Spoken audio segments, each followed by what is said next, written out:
Olá pessoal, aqui quem está falando é o professor Simão. Tudo bem com vocês? Muito bom, turma. Hoje na nossa aula número 11, nós vamos fazer o cálculo da espessura de um vaso de pressão esférico, tá bom? Vamos lá. Qual deve ser a espessura mínima de um vaso de pressão esférico de aço se o diâmetro é de 10 pés, a pressão interna de 600 psi, a tensão de ruptura do aço sendo de 65 psi, tá? O psi não apareceu ainda no nosso curso, né? É o kilopounds per square inch, né? É 10 a terceira psi, tá? 1000 vezes 1 psi, tá? O psi, vocês lembram que era pounds per square inch, libra, força por polegada quadrada, tá? A tensão de escoamento do aço é de 30 psi. Então, a tensão de ruptura desse aço é de 65 psi. A tensão de escoamento é de 30 psi. Por que eu estou dando as duas tensões? Por causa daquele critério do ASME da gente fazer dois cálculos de tensão admissível. Tá? A gente vai fazer isso aí em seguida. Então, está aqui representado o vaso de pressão esférico, né?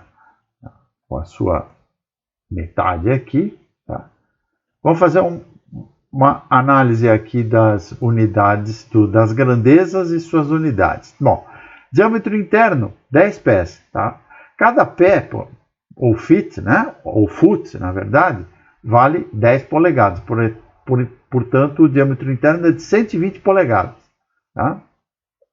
A pressão é dada em psi. Vocês veem que as unidades estão meio samba do crioulo doido aqui, né? Pressão está dada em psi, tá? E as tensões de ruptura, sigma R em psi e sigma E de escoamento, 30 psi.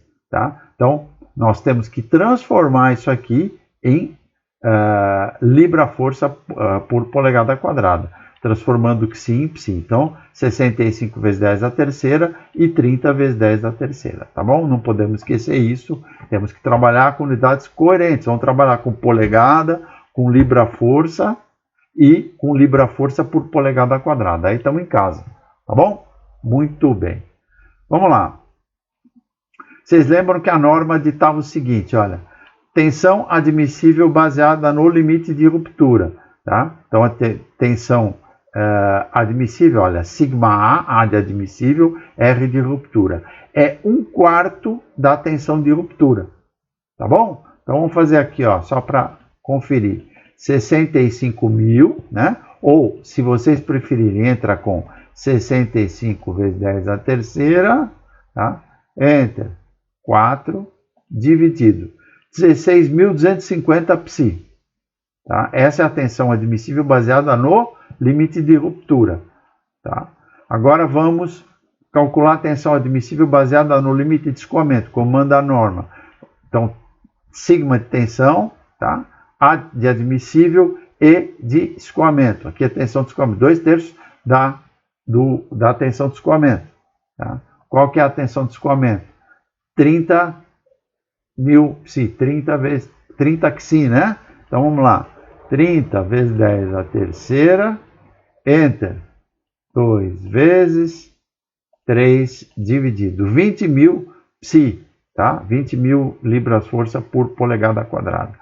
Consequentemente, nós vamos usar a menor tensão admissível, que é a mais segura, tá? Ou seja, nós vamos usar a tensão admissível baseada no limite de ruptura, 16.250, que foi essa que a gente encontrou aqui, tá bom? Muito bem.